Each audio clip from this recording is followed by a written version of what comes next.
너는 내 장례식도 오지 마라.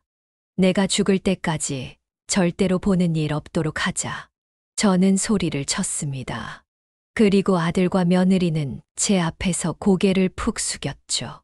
이게 어떻게 된 일일까요? 안녕하세요. 인생을 바꾸는 관점입니다. 오늘은 남편이 세상을 떠나고 남긴 상가, 건물을 빼앗으려 했던 아들과 며느리에게 기가 막힌 방법으로 참교육을 해주었다는 김성자님의 사연입니다. 아들과 며느리의 사정을 알고 나서는 많은 고민을 했다고 하셨는데요. 어떤 내용의 이야기일지 바로 들어보도록 하겠습니다. 저는 올해로 69이 된 김성자라고 합니다. 오늘 저는 가슴 속에 있는 깊은 이야기를 꺼내보려고 하는데요. 시청자분들도 제 사연을 한번 들어보시고 저희 상황에 대해서 한번 같이 고민해 주셨으면 좋겠습니다. 며칠 전이었어요. 전화기가 울려서 봤더니 익숙한 번호가 찍혔습니다. 물론 저장하지 않은 번호였지만 저는 그 번호를 너무나도 잘 알고 있었습니다. 제 아들의 뒷번호였기 때문입니다. 저는 심장이 그때부터 쿵쾅거리기 시작했어요. 저는 급히 필요시에 먹는 약병을 꺼냈습니다. 약을 먹고 난 뒤에도 여전히 울리는 전화벨. 저는 애써 귀를 막고 그것을 외면하였습니다. 꼭 그래야만 했어요. 그것이 제가 취할 수 있는 최선의 방법이었기 때문이었죠. 2년 전이었습니다. 남편은 저보다 7살이 많았는데 갑자기 어느 날 몸이 좋지 않다면서 병원에 다녀온다고 하더군요. 혼자 가도 괜찮겠어요? 같이 가요. 제가 말했지만 남편은 한사코 거부를 했습니다. 뭐 조금 속이 더부룩한 것뿐인데 큰일 아니니까 걱정하지 말아요. 내 금방 갔다 오리다. 그렇게 남편은 병원으로 향한 뒤 그대로 세상을 떠나게 되었습니다. 남편은 병원을 가는 도중 택시에서 혼절을 했다고 합니다. 그리고 이후 병원에 갔는데 이미 심장이 멎은 상황이었다고 하죠. 참 사람 목숨이라는 게 그렇게 질긴 것 같다가도 이렇게 허망한 것이 참으로 많은 생각이 들었습니다. 남편은 65세가 넘어서도 법무사 일을 계속 하던 사람이었어요. 이미 돈도 많이 모았고 상가 건물까지 있는 상황이었지만 남편은 그래도 자기는 일을 하는 게 속이 편하다며 늦은 나이까지 일을 했었죠. 걱정 말아요. 나는 일을 하면 더 기운이 나는 것 같아. 나 같은 사람은 일을 안 하면 오히려 병이 나는 사람이야. 그렇게 말하면서 허허 웃고는 했었는데 그 말이 씨가 되었던지 남편은 갑작스러운 심장마비로 사망을 해버렸죠. 평소에 몸도 건강하고 운동도 열심히 하던 사람이었는데 정말 허망하더군요. 오히려 몸이 안 좋은 것은 심장이 약한 저였는데도 남편이 먼저 떠나다니 슬픔이 파도처럼 밀려들었습니다. 그럼에도 같이 40년 이상을 살아온 세월이 있었습니다. 그동안 볼 꼴 못 볼 꼴 다 봤었고 또 남편은 한 번도 외박을 한 적이 없을 정도로 항상 집에 있는 것을 좋아했기 때문에 우리 부부는 늘 붙어 다니고는 했습니다. 그래서 저는 눈물이 안 날 줄 알았습니다. 지겹도록 본 남편이기도 했고 또한 남편도 천수를 노린 것은 아니나 그래도 남 부러울 것 없이 좋은 직업에 돈은 부족함 없이 살았으니까요. 그런데 장례식장 당일이 되니 가슴이 미어지면서 눈물이 쏟아졌습니다. 어떻게 그렇게 사람의 눈에서 그 많은 눈물이 쏟아지는지 모를 일이었습니다. 아이고, 어찌 이런 일이 갑자기. 방문한 사람들은 저마다 한마디씩을 하면서 제게 위로를 건넸어요. 그 덕분에 슬픔이 조금이나마 가시는 것 같았죠. 하지만 저는 다른 누구도 아닌 아들에게서 이상한 느낌을 받았습니다.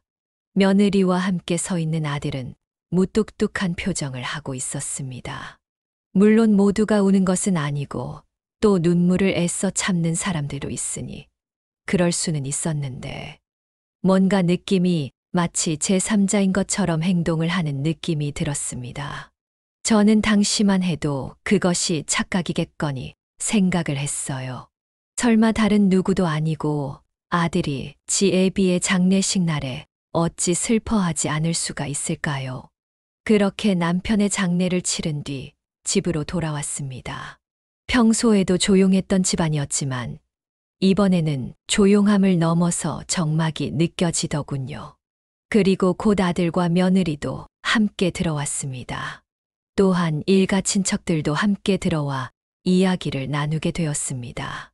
그래도 정말 잘 살다 가셨어. 부자로 살다 가셨으니 원 없었을 거요. 그래요. 우리 오빠가 그래도 진짜 머리는 좋았지. 변호사도 아닌데 그 많은 돈을 벌어서 그 상가 건물 수십억 하는 걸 산 거 보세요. 참으로 비상했어. 그렇게 친척들은 떠나간 남편의 이야기를 하면서 서로서로 위로를 하기도 하고 또 옛날 이야기를 하기도 하면서 웃기도 했습니다.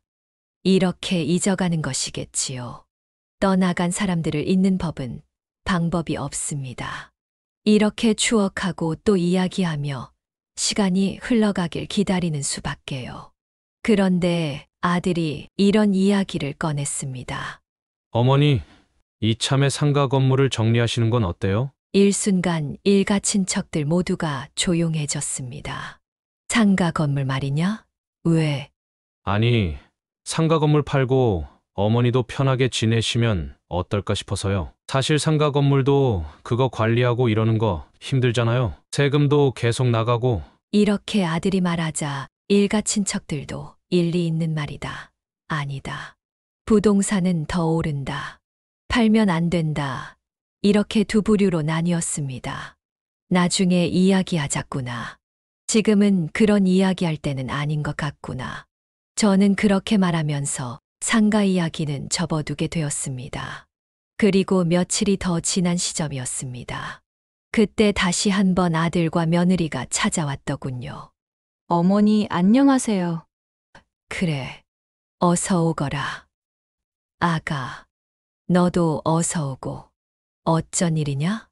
엄마 집에 오는데 어쩐 일은 무슨 어쩐 일이에요? 그냥 혼자 계시니까 별일 없나 하고 찾아온 거죠. 아들의 말이 기특했어요.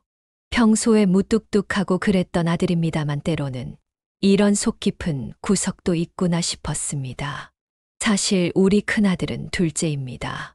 첫째는 제가 낳고 나서 100일도 안 돼서 원인 모를 병으로 호흡이 멎어서 먼저 세상을 떠났습니다. 병원에서는 애초에 호흡기가 약하게 태어난 것 같다는 이야기를 했었는데 상심이 컸죠. 그때 입은 상처가 지금도 저에게는 남아 있습니다. 아마도 남편도 죽을 때까지 먼저 떠난 첫째에 대한 그리움과 미안함을 가지고 세상을 떠났을 겁니다. 그래서 저희는 정말 지금의 아들을 애지중지 키웠습니다. 다만 그것과 다르게 아들은 애정 표현에 서툴렀고 무뚝뚝하고 또 말수도 없었습니다. 그렇기 때문에 이런 살가운 말을 들을 것이라고는 생각도 못했어요. 하지만 아버지가 떠나고 나니 남겨진 제가 걱정이 되었던가 봅니다. 어머니, 호박전 좀 해왔는데 드셔보세요. 어머니, 이거 좋아하시잖아요. 그래, 마침 아무것도 못 먹었는데 잘 됐구나. 그렇게 며느리와 아들 그리고 제가 식탁에 둘러앉았죠. 엄마, 진짜 이번에는 진지하게 한번 생각해 보세요. 지금도 건물 관리 직접 하신다고 고생하시잖아요. 사람 쓰라고 해도 돈 아깝다고 안 쓰시고 아버지 계실 때야 아버지가 서류 처리도 다 하시고 하셨지만 지금은 서류 같은 건 어떻게 처리하시려고요? 아들이 걱정을 한 바가지 쏟아냈습니다. 아가, 내 생각도 그렇니? 저는 며느리에게 물었습니다. 며느리 역시 같은 생각을 가지고 있는지 궁금했습니다. 저희 집 며느리 같은 경우 명문대를 나오고 이래저래 능력이 있는 걸로 유명하다는 이야기를 들었기 때문에 며느리의 의견도 궁금했죠. 며느리는 저를 보며 이렇게 이야기를 했습니다. 지금 가지고 계셔도 나쁘진 않죠. 분명 어머님이 가지고 계신 상가 건물의 부동산 가격은 올라갈 테니까요.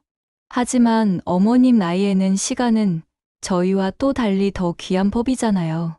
그것 때문에 안 그래도 심장도 약하신데 스트레스 받고 그러시면 진짜 저는 씻을 수 없는 손해를 본다고 생각해요. 그러니까 어머님께서 상가를 정리하는 게 저는 맞다고 봐요.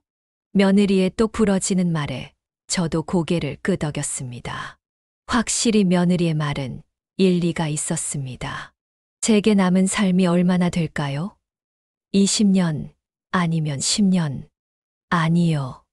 어쩌면 심장병이 있으니 당장 내일이 될 수도 있을 겁니다. 저는 속으로 생각했습니다. 제가 죽는 그날까지 서류 작업을 하거나 건물을 치우다가 죽고 싶지는 않다는 생각을 했어요. 그래서 며느리의 말에 마음이 동하였습니다. 그러나 그렇다고 당장 그것을 결정할 수는 없었습니다. 남편이 평생을 모은 재산이었기 때문입니다. 남편은 이 건물을 보면서 늘 뿌듯해 하고 자랑스러워 하고 그랬어요. 그런 남편의 모습을 보면 이 건물에 참으로 많은 것들이 느껴져서 쉽게 처분 결정을 내릴 수가 없었습니다. 또한 실제로 이 건물의 가치가 올라간다면 차후에 아들에게 물려줄 때 훨씬 좋은 값으로 물려줄 수 있지 않을까요? 이런 고민들을 여러모로 하던 저는 일단 생각을 해보겠다라고 대답을 했어요.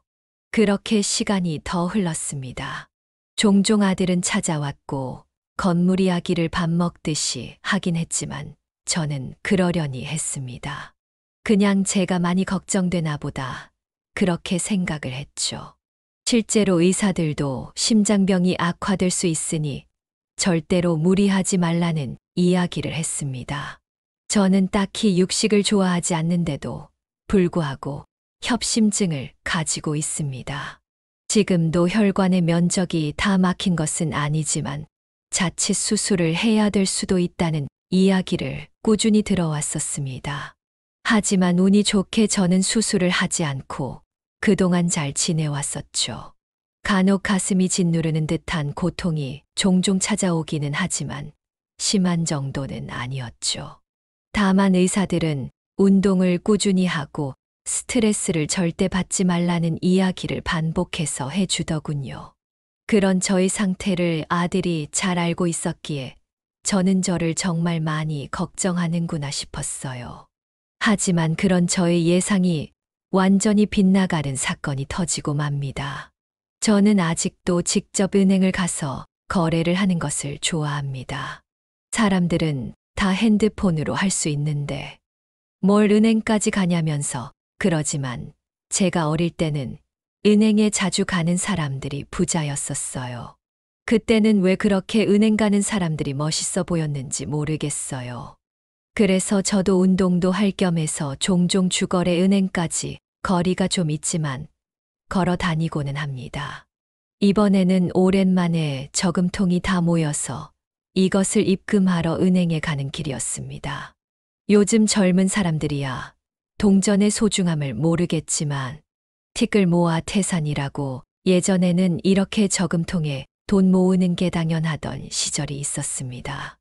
빼곡히 모은 500원짜리가 반짝반짝 손에서 빛나는 것을 볼 때면 참으로 기분이 좋습니다. 그렇게 모은 500원짜리와 100원짜리를 들고 은행에 갔어요. 사람들이 붐비더군요. 그래서 번호표를 뽑고 뒤에 있는 구석진 곳에 앉았습니다.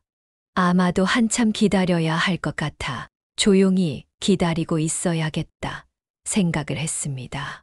그렇게 이런저런 생각을 하고 있는 사이 앞쪽에서 어떤 통화 내용이 들려오기 시작했습니다.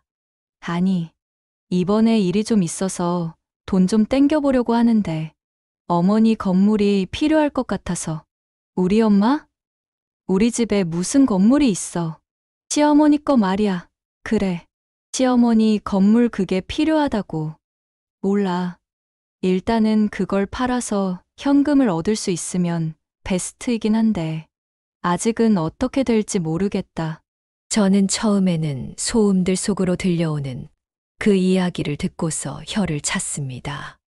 아마도 제 아들 또래인 것 같은데 저런 사람들이 진짜 있다니 믿을 수가 없었죠.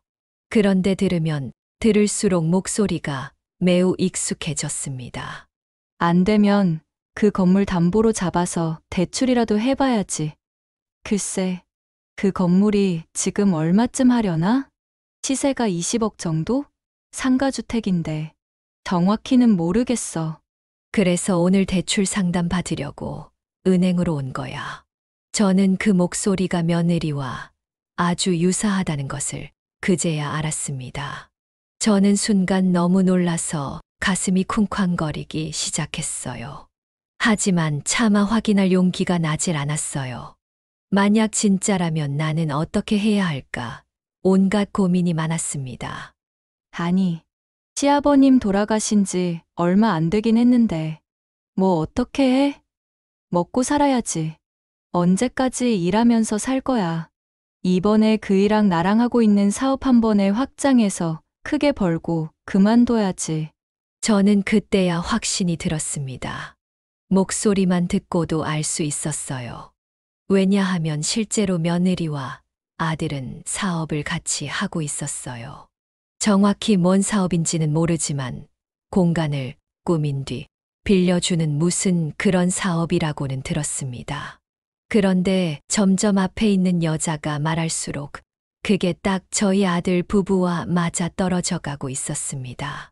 결국 저는 눈을 돌려 앞쪽에 앉아 있는 여자를 볼 수 있었어요. 뒷모습이었지만 단발에 파마를 한 것이 영락없는 저희 집 며느리였습니다. 잠시 끊어봐. 내 차례 왔다. 며느리는 그렇게 말하며 앞으로 나가서는 대출 창구로 상담을 받아갔어요. 그리고 얼마 지나지 않아서 아무것도 못하고 있는 저에게 424번 번호가 뜬 것이 보였습니다. 제 차례였어요. 하지만 저는 가지 못했습니다. 그대로 힘이 풀린 다리에 억지로 힘을 주고 일어서서 걸어 나왔어요. 저는 집으로 급히 돌아왔습니다. 그리고 급하게 심장약을 찾아 먹은 뒤 심호흡을 했어요. 정말 믿을 수 없는 일이 벌어진 것이었습니다. 아들은 알까? 아니면 아들은 모르고 있을까? 저는 온갖 생각을 하기 시작했습니다. 아들은 모르고 며느리만 그렇게 생각하고 있는 것일 수도 있잖아요. 하지만 그럴 리가 없었어요. 며느리의 사업은 아들이 주도적으로 하고 있다고 알고 있습니다. 그러니 사업을 확장한다느니 뭐냐느니 이야기를 하고 며느리가 알아볼 정도라면 아들도 분명히 이것을 알고 있을 것입니다. 물론 재산 20억에 미련은 없습니다. 그 건물 있어도 살고 없어도 삽니다. 지금 들어오는 월세로 저는 생활을 하고 있는데 그거 끊겨도 지금 제가 살고 있는 집 팔고 지방에 작은 아파트 하나 얻어서 살면 그만입니다. 그러면 남은 여생 풍족하진 않더라도 조용히 지낼 수 있겠지요. 그래서 배신감이 드는 것이었습니다. 아들과 며느리가 짜고서 저 몰래 무엇인가를 꾸미려고 한다는 사실 자체가 받아들여지지가 않았습니다. 저는 사실이 아닐 거야. 내가 잘못 본 건 걸 거야. 스스로 이렇게 되뇌이면서 며칠을 보냈습니다. 그동안 아들에게 몇 번 연락이 왔는데 무서워서 받을 수가 없었어요. 제가 끔찍이 사랑했던 아들을 미워하게 될까 봐서요. 그리고 아들이 본색을 드러내면서 돈이나 내놓고 사라지라고 말할까 봐 두려웠어요. 그때마다 저는 심장이 쪼이는 듯이 아팠습니다. 하지만 심장이 아픈 것보다 마음이 아픈 것이 더 큰 아픔이었죠. 그러다가 연휴가 다가왔습니다. 황금 연휴라고 5일 연속으로 쉬는 날이 계속된다고 하더군요. 그런데 그때 아들에게 문자가 왔습니다. 엄마, 제주도 호텔 예약해놨어요. 여행 간 지도 오래됐으니 한번 같이 가요. 집사람이랑 저랑 엄마랑 셋이서 가는 걸로 비행기 잡을게요. 저는 그 문자를 받고서 결심을 했습니다.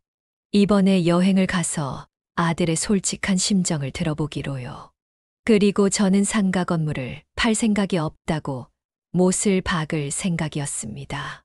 제가 죽기 전에 건물을 어떻게 처분할지도 좀 고민을 해봐야 하긴 했습니다만, 당장의 일은 아니었기에 일단 팔지 못하겠다고 이야기를 하려 했습니다.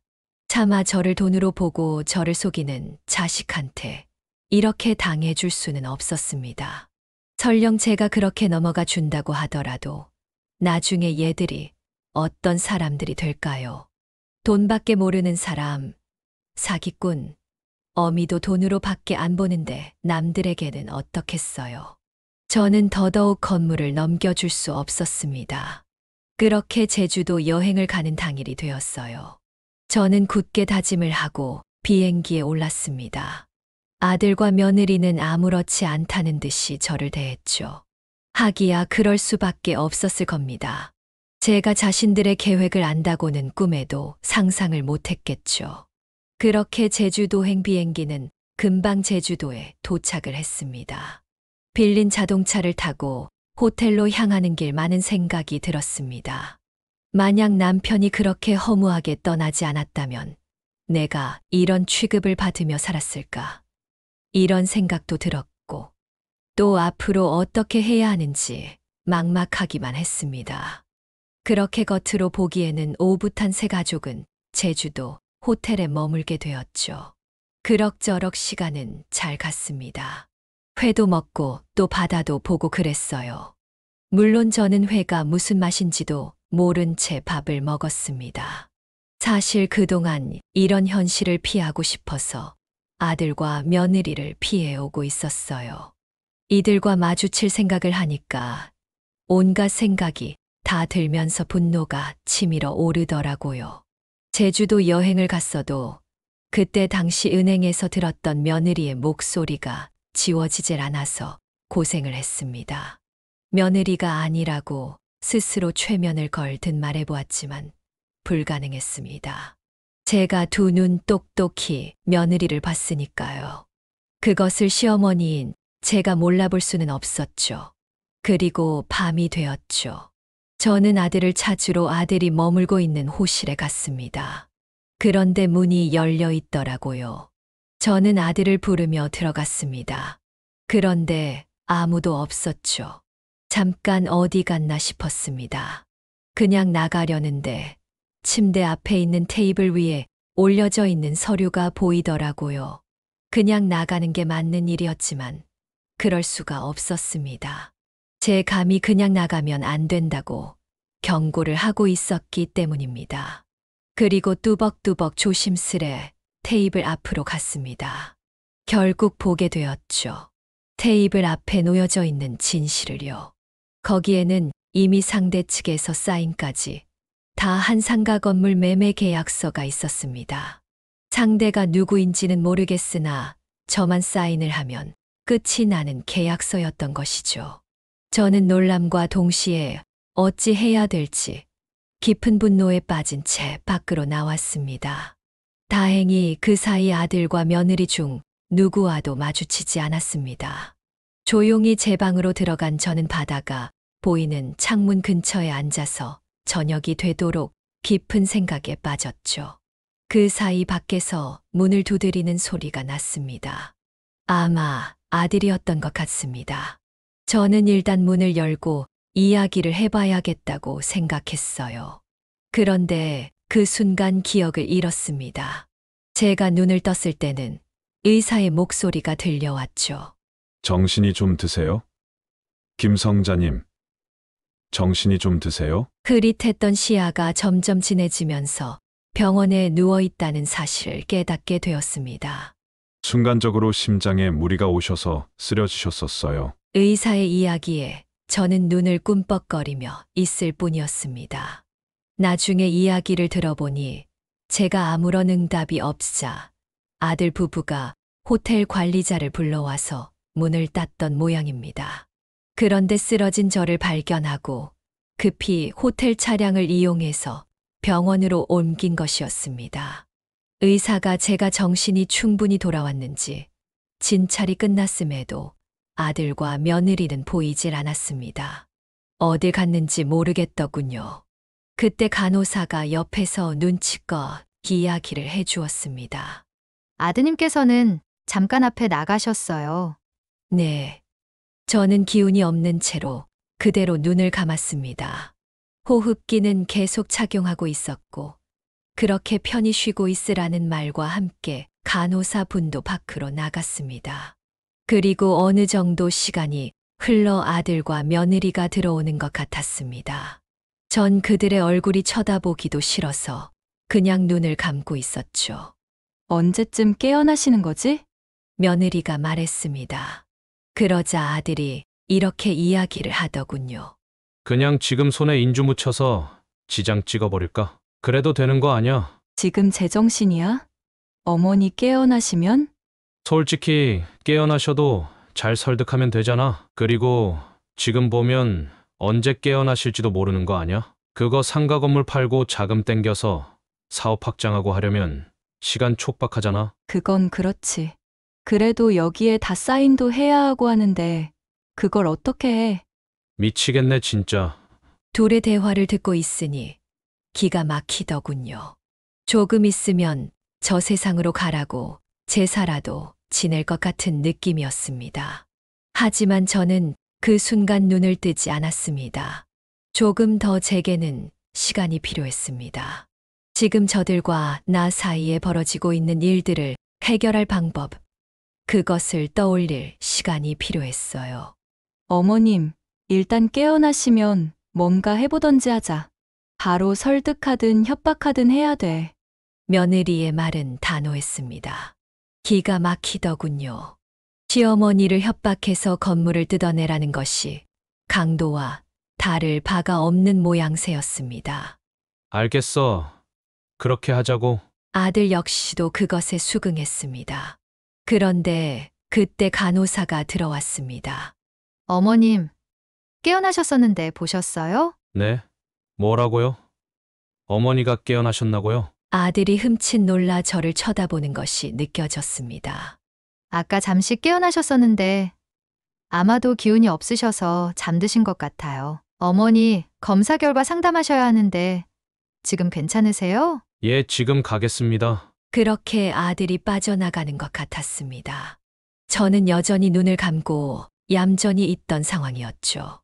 그러자 며느리가 가까이 다가오는 것이 느껴졌습니다. 설마 깨어 있으신 거예요? 며느리는 제 팔을 건드려 보기도 하고 저 눈앞에 손을 왔다 갔다 해보기도 하는 것 같았어요. 기가 막힐 노릇이었어요. 내가 지금 뭐 하는 거야? 진짜 돌아버리겠네. 제가 완전히 잠든 것을 안 며느리가 혼잣말을 했죠. 돈 많은 집안이라고 해서 시집 왔더니만 이게 뭔 개고생이야. 적당히 하고 이혼을 하던지 해야지. 진짜 더러워서 못 살겠네. 며느리는 악마처럼 이야기를 하더니 이내 밖으로 나가버렸죠. 그제야 저는 확신을 가질 수가 있었습니다. 지금 며느리도 그렇고 아들도 그렇고 더 이상 그들에게 전 부모도 어른도 아니라는 것을요. 그냥 돈을 쥐고 있는 빨리 죽어야 하는 노인네일 뿐이었어요. 그리고 며칠이 지났습니다. 바로 저는 수술 일정이 잡혔습니다. 지금도 심장에 혈관이 많이 막혀 있는 상황이기 때문에 스텐스 수술을 해야 한다고 하더군요. 아들이 굳이 어떻게든 서울에 가서 받자는 것을 저는 제주도에서 받는다고 했습니다. 제가 입원한 제주도의 대학병원에도 심장 수술을 잘하는 선생님이 있을 뿐만 아니라 일단 아들과 며느리를 저에게서 떼어놓아야만 했습니다. 서울에 가면 아마도 심장 수술을 하던 말던 시도 때도 없이 찾아와서 건물 이야기를 할 것이 눈에 훤히 보였습니다. 그래서 저는 시간을 벌기 위해서 아들과 며느리가 거의 찾아오지 못하도록 이곳에서 수술을 하기로 결정을 했습니다. 실제로 지금 제 몸 상태로 서울까지 가는 것도 무리인 부분들도 있기도 했고요. 실제로 아들과 며느리는 다시 올라가야만 했습니다. 그들 사업이 남에게만 맡겨서는 돌아가지 않는 사업이었기 때문입니다. 결과적으로 저는 혼자서 수술을 받게 되었는데 훨씬 마음이 편안했습니다. 오히려 아들과 며느리의 낯짝을 보고 있으면 나을 병도 악화가 될 것 같았죠.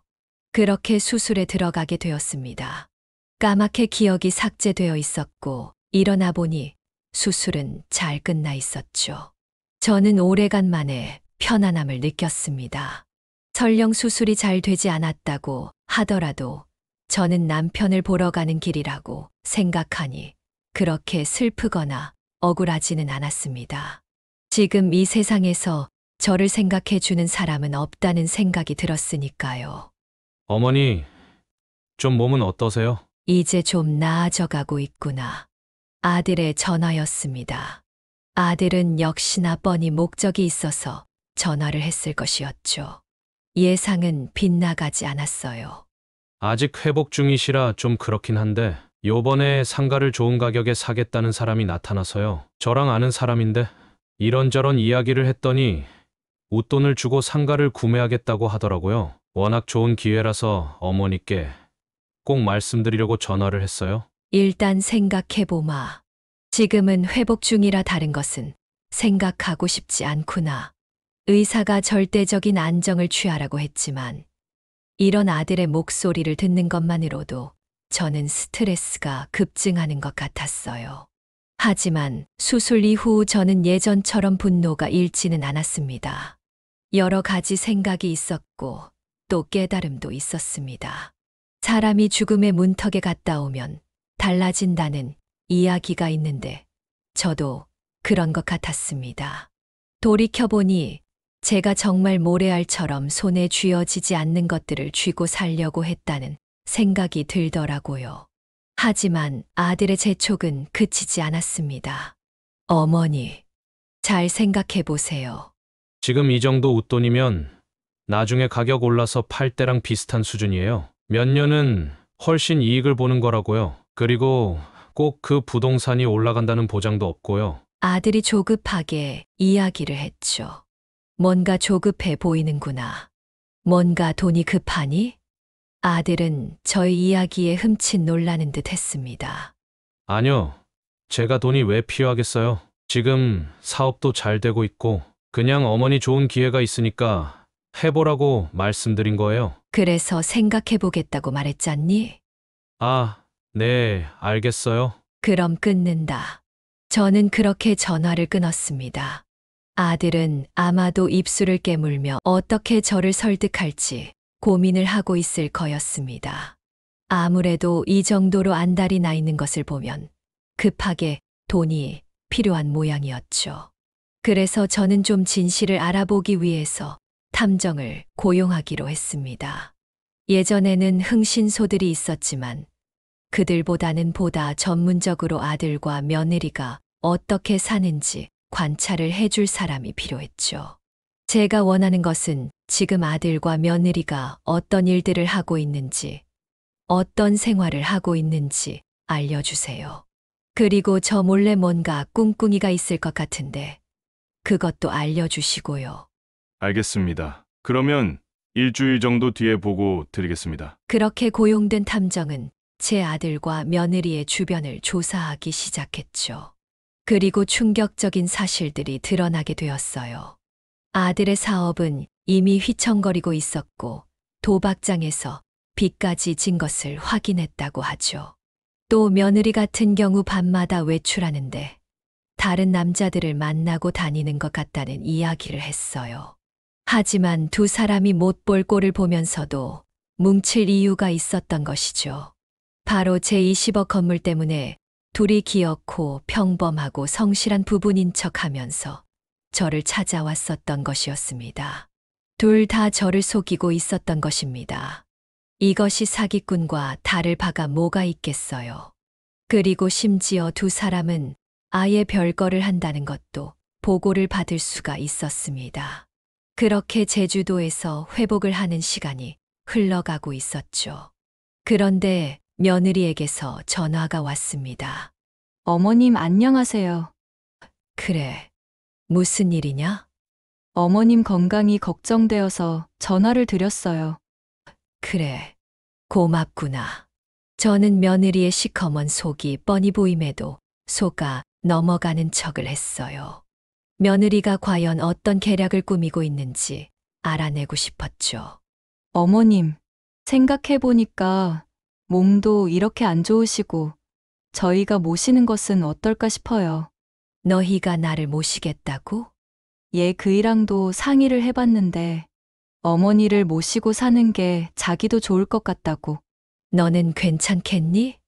저야 너무 좋죠. 어머니를 제가 얼마나 좋아하는데요. 그래. 그럼요. 그래서 드리는 말씀인데 아예 상가 건물을 그의 이름으로 넘기고 이제는 저희가 모시면서 푹 쉬시는 게 어떤가 싶어요. 제안은 고맙구나. 일단 내가 제주도에서 회복을 다 할 때까지 생각해보마. 어머니, 이제 움직이실 수도 있는데 서울로 올라오시는 건 어때요? 왜? 저번에 준영이도 그렇고 너도 그렇고 계속해서 서울로 올라오라고 하는구나. 서울에 있으면 치료도 더 좋은 데서 받을 수 있고 저희도 계속 돌봐드릴 수 있으니까요. 그래? 알겠다. 그것도 생각해보마. 그렇게 통화는 종료가 되었죠. 며느리는 입에 침도 한 번 안 바르고 기가 막히게 거짓말을 하고 있었습니다. 또 며칠이 흘러 탐정으로부터 하나의 메시지가 도착을 했습니다. 그는 제게 핸드폰으로 촬영한 파일을 하나 보내주었죠. 촬영은 몰래 한 것인지 흔들리거나 혹은 바닥을 보는 경우도 있었어요. 딱 보니 며느리가 어떤 술집에 들어가서 모르는 남성과 대화하는 것을 포착한 동영상이었죠. 사설 탐정이 그 근처에 앉아서 그들의 대화를 녹화한 것이었습니다. 그래서 어떻게 된다고? 아니, 조금만 기다려보라니까. 내가 돈 갚는다고. 안 떼어먹어. 이 돈 떼어먹으면 진짜 너 죽고 너네 신랑도 죽는 거야. 알아. 신랑 걔는 죽이든 살리든 마음대로 하는데 대신 나는 시간을 좀 줘. 지금 몇 개월이나 시간이 끌었잖아. 아니, 진짜 그 건물만 받으면 내가 이자까지 해서 두둑하게 갚는다니까. 정확히 해둔다. 1억 빌린 돈에 이자 1억이다. 거기에 플러스 1억 더. 총 3억. 뭐, 3억 지금 제정신이야? 그러면 지금 나를 뭘로 봤어? 나 이 바닥에서 살아남은 게 10년이야. 너 그냥 넘어갈 생각하면 그때는 진짜로 끝장날 줄 알아. 알겠어. 딱 3억이다. 더 이상은 없어. 오케이. 그렇게 남자는 먼저 떠났습니다. 그리고 바로 며느리는 어디론가 전화를 합니다. 방금 만났는데 3억 내놓으래. 몰라. 이 양아치 새끼가 그럴 줄 몰랐지. 어쨌거나 기한 내로 못 가져다 주면 당신이나 나나 진짜 어디 팔려갈 수도 있어. 그러니까 무조건 어머님 건물 이번에는 받아와야 해. 며느리가 아들과 통화를 하는 모습이었죠. 저는 이것을 찍어서 보낸 탐정에게 추가 사례금을 주었습니다. 복수를 위해서 더 증거들을 모아달라고 했죠. 시간이 흘러 저는 드디어 퇴원을 할 때가 되었습니다. 사실 조금은 더 일찍 퇴원을 했습니다. 병원에서는 좀 더 지켜보는 것이 어떻겠냐고 했지만 저는 서울에 가서 치료를 받겠다고 말을 하고서 서울로 바로 향했어요. 물론 아들과 며느리에게는 연락하지 않았어요. 지금 연락하면 그들이 눈이 돌아가서 무슨 짓을 할지 몰랐기 때문이죠. 요즘 돈 때문에 자식들이 사정을 가리지 않고 부모에게 덤벼드는 사례는 이미 뉴스를 통해서 수두룩하게 봐왔습니다. 그리고 저는 곧바로 실제 상가 건물의 매각에 들어가게 되었어요. 물론 빨리 팔 수는 없었죠. 물건이 크기도 하고 그랬으니까요. 하지만 현 시세보다 2억 정도 싸게 내놓으면 그래도 연락이 빨리 올 것이라는 생각은 했습니다. 실제로 바로 건물을 사겠다는 투자자를 찾았고 바로 상가 건물을 판매하였죠. 물론 이 과정에서 한 달 정도 시간이 소요되기는 했어요. 그 사이 아들과 며느리에게 수십 통씩 전화가 왔었죠. 물론 그들은 제가 서울에 있는 줄 모르고 있었어요. 내가 심장이 좀 회복 속도가 더디다고 하더구나. 그래서 조금 더 제주도에 있어야 할 것 같다. 또요? 아니, 이제 그만 올라오세요. 왜 계속 거기에 계세요? 눌러 앉을 생각이세요? 너 무슨 말을 그렇게 하니? 내가 여기 있고 싶어서 있는 것도 아니고 아파서 치료를 받는 건데. 죄송해요. 그냥 어머니가 너무 거기 있다 보니까 걱정이 되고 해서. 그래, 알겠다. 아, 그리고 건물 팔까 생각하는데. 그 말에 아들은 완전 신이 난 목소리였습니다. 안 봐도 뻔한 상황이었죠. 일단 제주도에서 치료 좀 더 받고 서울로 올라갈 때 이야기하마. 서울에 오실 때 말씀하세요. 공항에 마중 나갈게요. 알겠다. 아들은 정말 신난 목소리로 그렇게 말을 했죠. 그리고 결착을 낼 시간이 다가왔습니다. 저는 아들과 며느리에게 서울에 있는 유명한 한식당에서 만나자며 문자로 연락을 했습니다. 모두 날짜와 장소를 정확히 보냈죠. 그들은 갑자기 서울에서 만나자는 저의 연락에 당황하여 문자를 보내기도 하고 전화를 하기도 했지만 더 이상 저는 전화를 받지도 문자에 답장을 하지도 않았어요. 이제는 정말 못된 것만 배운 저의 아들과 며느리에게 참교육을 할 시간이 왔기 때문이었습니다. 굳이 더 말을 섞어서 마음이 약해질 필요도 또는 반대로 더 그들을 증오하게 될 이유도 없었어요. 모든 것은 사회가 정한 대로 원래의 자리로 돌아가면 될 일이었습니다. 그런 의미로 저는 탁자에 놓여있던 수십 장의 자료들을 정리해서 봉투에 담았습니다. 그리고 만남의 날이 되었어요. 저는 곱게 차려 입고 나섰습니다. 한정식집에 도착을 하니 직원들이 친절하게 방으로 안내해 주었습니다. 아직 아들과 며느리는 도착을 안 했더군요. 제가 1시간 정도 일찍 온 것도 있지만 준비할 것도 있었기 때문입니다. 금방 시간은 흘렀고 아들과 며느리가 도착을 했습니다. 그들은 한정식집에 오는 만큼 곱게 차려 입고 왔더군요. 그리고 가짜 미소와 친절함까지 여전히 유지한 채로 자리에 앉았죠. 어머님 무슨 일이에요? 그러게, 오늘 누구 기념일인가? 어머니 생일은 몇 개월 남은 것 같은데? 오늘은 특별한 날이니까. 제가 말을 하자 아들과 며느리는 무슨 소리냐는 듯 멀뚱멀뚱한 표정을 지었습니다. 저는 먼저 식사부터 하자고 이야기를 한 뒤 식사를 시작했죠. 남들이 보면 단란한 그런 가족의 식사 자리였어요. 하지만 아들과 며느리 마음속에는 구렁이들이 들어가 있을 것이 뻔했어요.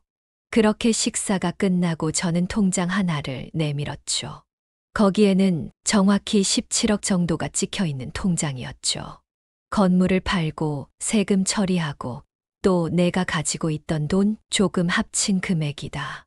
17억. 어머님, 아들과 며느리는 놀라서 눈물이라도 흘릴 것 같은 표정을 지었죠. 아마도 자신들이 이 돈을 받는 것이라고 생각을 했던 모양입니다. 아무래도 그렇게 생각할 수밖에 없겠죠. 그 돈 중 절반은 기부를 할 생각이다. 저의 청천벽력 같은 말에 아들과 며느리의 얼굴은 잔뜩 굳어지기 시작했습니다. 하지만 저의 복수는 여기에서 끝나질 않았죠. 도대체 무슨 생각인 거예요? 노망나셨어요? 어머니? 어머님 기부라뇨.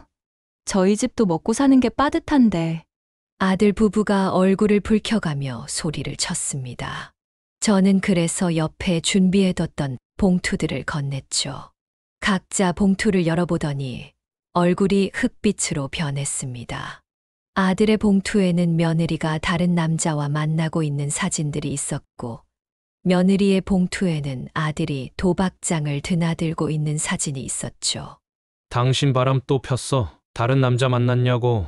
당신이야 말로 미쳤어? 지금 도박해서 진 빚이 얼마인데 또 도박을 해? 서로 눈을 부라리며 당장이라고 치고받을 것 같은 것을 제가 말렸습니다. 지금 내 앞에서 뭐 하는 짓들이냐? 저의 말에 며느리는 분노해서 이야기를 했습니다. 더 이상 가면을 쓰는 연기는 할 필요가 없다는 걸 알았기 때문이죠. 어머니도 이러는 거 아니죠? 예? 솔직히 이 돈 17억 적당히 눈치가 있었으면 벌써 넘겨줬어야죠. 그리고 노인네가 무슨 17억이나 필요하다고 그래요? 뭐야, 지금 미쳤어? 너 엄마한테 뭔 말버릇이야? 당신이야 말로 정신 차려. 엄마 좋아하네. 제일 먼저 건물에 빨대 꼽자고 한 사람이 누구인데. 저는 잠자코 그들의 이야기를 듣고 있다가 추가로 말했죠. 나머지 돈은 내가 사용할 거다. 저의 말에 아들과 며느리는 서로 대치를 하다가 저를 쳐다봤습니다. 그리고 당장이라도 달려들 기세였죠. 저는 그래서 바로 뒤편에 있는 가림막 벽을 노크했습니다. 다 들으셨죠? 가벽문이 열렸고 그 안에는 또 다른 테이블에 앉아있는 일가 친척분들의 모습이 보였죠. 저는 이게 너무나도 부끄러운 일이라는 것을 알았지만 알려야만 했어요. 또 이 애들이 어디 가서 돈을 달라고 하면서 사기를 치고 다닐지도 모르는 일이었고 또 아들과 며느리에 대한 최종적인 복수이기도 했습니다. 다시는 우리 집안에서 얼굴을 들고 다닐 일은 없을 테니까요. 또한 사건은 이대로 마무리 짓지를 않았죠. 저는 핸드폰을 켜서 녹화된 영상들을 틀기 시작했습니다. 이거 보이니? 이거 너희들의 행태를 녹화한 영상들이다. 이 영상은 그대로 내가 고용한 변호사의 손에 있고 경찰에게 신고가 될 예정이지. 아들아, 너는 내가 다녔던 도박장은 끝장이 날 것이고 너도 그 죄의 책임을 져야 할 거야. 어머니! 어떻게 이러실 수 있어요? 저는 아들의 외침에도 말을 이어갔습니다. 그리고 며느리 너는 그 불법 사채놀이 하는 놈들과 아주 잘 알더구나. 그 놈들에 대한 조치도 해두었다. 그 놈들에게 피해받은 사람들을 모아서 고소를 했지. 내가 피해자인지 그들과 동업자인지는 모르겠지만. 그리고 너는 또 사람들한테 내 이름을 대고 돈을 계속 여기저기서 내 지인들로부터 빌려왔더구나. 그것도 사기죄로 처벌을 받게 될 거다. 이야기가 이렇게 돌아가자 아들과 며느리는 잔뜩 굳은 얼굴로 아무것도 못하는 상황이 되었습니다. 너는 내 장례식도 오지 마라. 내가 죽을 때까지 절대로 보는 일 없도록 하자. 저는 소리를 쳤습니다. 그리고 아들과 며느리는 그 앞에서 고개를 푹 숙였죠. 저는 그대로 자리에서 일어나 그곳을 떠났습니다. 그때 나오면서 눈물을 참으로 많이 흘렸던 것 같습니다. 어미가 자식을 끊어내는데 그것이 어찌 마음이 괜찮을 수가 있을까요? 또 반대로 아들과 며느리가 저를 그렇게까지 속여오고 완전히 망나니처럼 굴어왔다는 것에 대해서도 저는 참 고통스럽도록 회환을 느낍니다. 저는 마치 너무 많은 인생을 잘못 살아온 것 같은 생각이 들기도 했어요. 왜냐하면 그런 아들을 키운 것은 저이고 그런 아들이 선택해온 며느리였으니까요. 어쩌면 다 제 책임일 수도 있다는 생각이 들었어요. 하지만 그래도 냉정해야 했습니다. 결국 그대로 두면 더 큰 사건과 범죄만 일어날 뿐이라는 것을 저는 너무나도 잘 알았기 때문입니다. 이미 그런 사람들을 너무 많이 봐왔죠. 작은 일로 멈추는 경우는 거의 보질 못했습니다. 작은 것이 잘못되기 시작하면 언젠가는 전체가 잘못된 경우들을 살면서 너무 많이 봤습니다. 작은 구멍이 댐을 무너뜨리는 것처럼요. 그렇기 때문에 더더욱 저는 아들과 며느리를 마지막으로 남아 매를 들고 혼낼 필요가 있는 마지막 사람이었어요. 그래서 그 역할을 했던 것이죠. 이후에 저는 애초에 가지고 있던 집까지 팔고 강남으로 가게 되었습니다. 이 아파트 같은 경우 세이프가드도 있을 뿐더러 입구에서 신분증을 다 확인하는 곳이기도 합니다. 설령 제 아들이나 며느리가 이곳을 알아낸다고 절대로 저를 만나러 들어올 수는 없는 곳이죠. 또한 남은 돈으로 저는 그냥 적당히 생활을 하면서 지내고 있습니다. 물론 수술이 잘 된 덕분에 건강한 몸으로 아침마다 걷기 운동을 하고 있기도 하고요. 아들과 며느리의 소식을 다시 알아볼까 했지만 알아보지는 않았습니다. 그들은 그들이 일으킨 일에 대해서 엄연히 책임을 져야 합니다. 만약 제가 약한 마음을 먹고서 단돈 1억이라도 도와줬다면 그들은 그만큼 제정신으로 돌아오는데 오래 걸릴 것이었습니다. 그래서 초반에 잘 끊어냈다는 그런 생각을 하게 되었습니다. 참으로 기구한 사연들이 많다고는 하지만 이야기로 들었을 뿐 제가 그 당사자가 되리라고는 상상하지도 못했습니다. 그리고 그것도 제 아들 때문에 이런 사건을 겪으리라고는 꿈에도 몰랐는데요. 이래서 자식 농사는 함부로 판단할 수 없다고 하는 것 같습니다. 지금까지 제 이야기를 들으신 여러분들은 어떤 생각이 드시나요? 제가 너무 한 것일까요? 아니면 적절히 처신을 한 것일까요? 저는 지금도 마음이 오락가락할 때가 있습니다. 그래도 정말 남편이 떠나고 하나 남은 자식인데 이렇게 매몰차게 내치고 아예 연을 끊어버리는 것이 맞는 것인지 잘 모르겠습니다. 이후에 아들의 전화가 몇 번씩 오기는 합니다. 하지만 저는 지금까지 단 한 번도 아들의 전화를 받은 적이 없어요.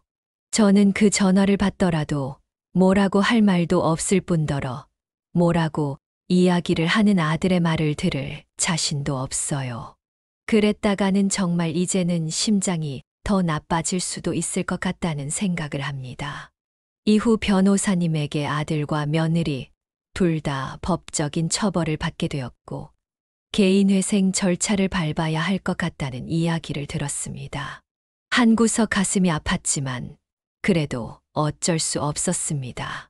법적인 처벌이 다 끝난 후에야 저는 그제야 아들과 며느리 얼굴을 다시 마주할 수 있겠죠. 이제는 평온함을 조금씩 찾아가고 있습니다. 그리고 다른 분들의 사연을 들으면서 참으로 많은 위로도 받고 있다고 말씀드리고 싶어요. 아마도 혼자서 이런 시간들을 견디려고 했다면 정말 힘들었을 것이란 생각을 합니다. 하지만 저는 이곳에서 많은 분들의 사연을 들으면서 같이 울고 웃으면서 위로를 정말 많이 받고 있어요. 그 덕분에 이 힘든 시간들도 빠르게 지나가고 있는 것 같습니다. 그래서 제가 용기를 내서 사연을 쓴 가장 큰 이유가 바로 그것이기도 합니다. 제 사연이 또 다른 누군가에게 위로가 되었으면 하는 마음도 참으로 컸습니다. 기구한 사연이고 부끄러운 제 가족사이긴 하지만 그럼에도 용기 내어 고백하고 함께 공감을 받고 싶습니다. 갑자기 요즘 추위가 몰려오면서 많은 분들 걱정되더라고요. 여러분 모두 건강 잘 챙기시고 올해는 꼭 이루고자 하시는 바 다 이루시고 가정에 평온이 가득하길 바라겠습니다. 지금까지 제 이야기를 들어주셔서 감사합니다. 네, 오늘 이야기는 어떠셨나요? 오늘 이야기를 듣고 어떻게 생각하시는지 어머님, 아버님의 생각을 댓글로 공유해주세요. 저는 또 다른 사연으로 찾아뵙겠습니다. 좋아요, 구독, 알람 설정을 통해 앞으로도 따뜻한 정을 나눌 수 있게 함께해주세요. 어머님, 아버님의 삶의 지혜와 경험을 나눌 수 있는 통로가 되겠습니다. 오늘도 인생을 바꾸는 관점을 통해 사연을 들어주셔서 감사합니다.